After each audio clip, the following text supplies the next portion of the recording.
Today I'm going to show you how to make some gold foil chocolate seals. So I started with some semi-sweet baking chips and I melted them in a double boiler. While those were melting, I also put my clean wax seal stamps and a metal baking sheet into the freezer so it could get cold.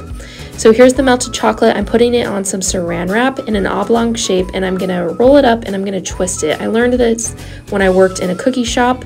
This is just gonna keep my pastry bag clean. I'm sorry the camera was a little shaky while I was doing that, but I put it into my pastry bag, feed it through, and then you'll pull it through so a little bit of the chocolate is coming out of the pastry bag.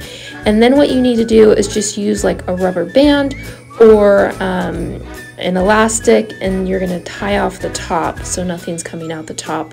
Then you're just gonna clip the end and you're gonna add your tip, and you just want it to be, I wanted a round tip, so I just used the one I had, and then I'm gonna twist the tip on. So the chocolate is melted and it's ready to go. I let it sit for a few minutes before I actually did use it. And then I also have my edible gold leaf flakes. This is what they look like. They look just like regular gold foil, but I did notice they are much thinner than the regular foil that I use like in non-edible seals. So I just have my baking sheet. It's been in the freezer, so it's nice and cold, and I'm gonna put a piece of parchment paper over the top of it. And then I also have my stamps that were also in the freezer and were cold. So I'm gonna squeeze out the chocolate, and it is quite thick compared to sealing wax, but it still comes out in a circular shape. And then I'm just gonna add the gold foil flecks kind of around.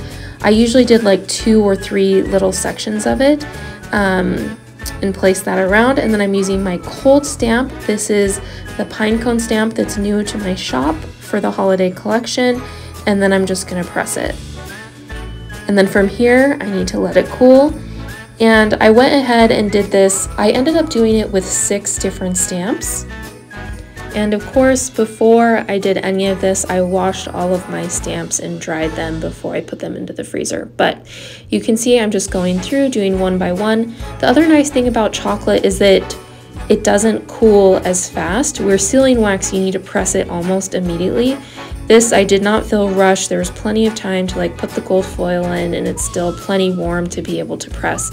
One thing that you're gonna want to watch out for is just the placement of the gold foil.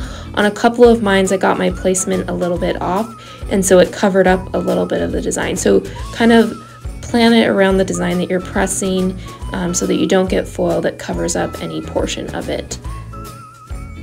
This one I did use a little bit more chocolate because it was a larger stamp. It was 1 1/4 inch. So depending on the size and the shape of your stamp, you can plan accordingly. If you don't want to use a pastry bag, you totally don't have to. You could just use like a Ziploc bag and snip off the end, or you could just use a spoon. Once they were cool, I pulled them off, and I used, to get them off the first time to come off easily, I used a spatula, like a silicone spatula, to hold the chocolate so I could pull them off easily. And then they were also did stick to the parchment paper a little bit, so I just used a knife to kind of scrape them off.